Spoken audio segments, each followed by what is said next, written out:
تحب انك تشاركهم؟ ايوه ازاي؟ ابدا، شوية معلومات. ايوه يعني معلومات زي ايه؟ معلومات تساعدهم على تحقيق اهدافهم. ايوه يعني اي نوع من المعلومات؟ اكيد مع معلومات عسكرية.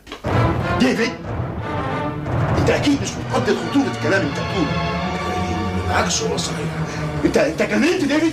انت طلبت مني اني اشوف لك شغل. ايوه بس مش بالطريقة المخيفة دي. خلاص انسى الامر كله. انسى ازاي؟ انت اللي بتعرضه عليا شيء مخيف مريع.